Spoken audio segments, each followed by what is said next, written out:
right, so we have yet another inspiring personality present here with us. Welcome, Mr. Muthu. How are you feeling? Good, very good.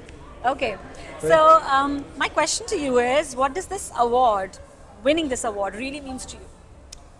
It's definitely a recognition. So I come from the engineering background, and green energy is one of the biggest topics we deal with, especially coming from US. Yes. Where green energy is not a bigger topic, and we fight through it, through policy making, through it's a very small community. So having an exposure and winning this award is not just on my name; it's actually for the entire community. So it is a complete exposure. Yes, I think nationwide, globally, every country is discussing it, and this is a very important topic and aspect of today and future as well. Right. Yes. My next question is, what values or principles have guided your success the most? Principles, one of the things I look at is going back to my Indian origin, spirituality. Wow. And I also always say that let's live net zero.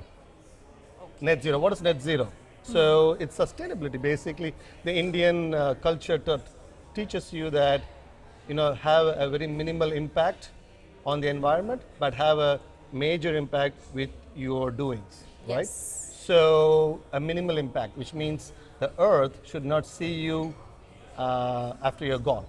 You have very minimal impact on the environment you live in, and you give back the energy you took it, right? Yes. So the principle is that giving it back. Yes. So how do you recycle all this?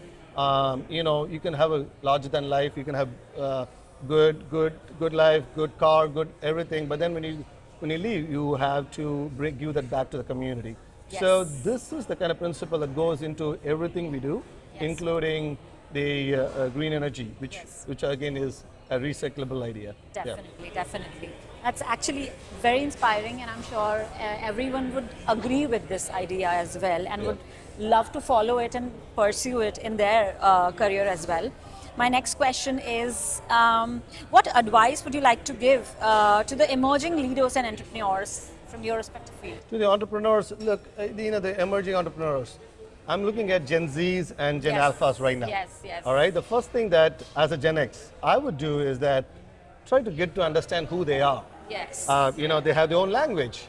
They have their own Gen Z language, which for us to understand takes time. Yes. So, the efforts that millennials and Gen X who have the control, who are driving the economy right now, we have to look at the next generation. They're the young entrepreneurs coming into the market.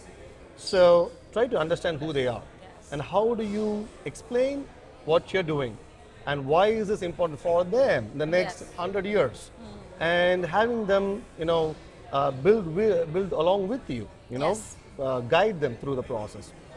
So once they see the value of what we're doing, and especially with the environment, which they're very concerned about, we see activism in the environment, but we like to take them back in terms of activism is great, but then understand what's really happening in terms of the engineering part, in terms of society, what's happening with that, understand the whole concept, right? So teaching them the whole thing is very critical. That's where I will start with the entrepreneurs. Start engaging yourself with someone who is an expert in this topic, and then this is not just one topic, it's multiple things. It affects everything, affects healthcare, energy, it affects. So our topic affects the entire ecosystem. Yes, right. yes. That's actually very detailed and insightful suggestion that you have given, and I'm sure so many of them are going to take that.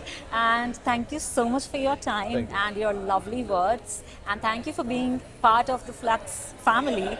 Sure. And it's a pleasure to have you here, and have a lovely, lovely time ahead. Thank you very much. I appreciate it. Thank you, Mr. Thanks. Muthu. Thank you. Yes.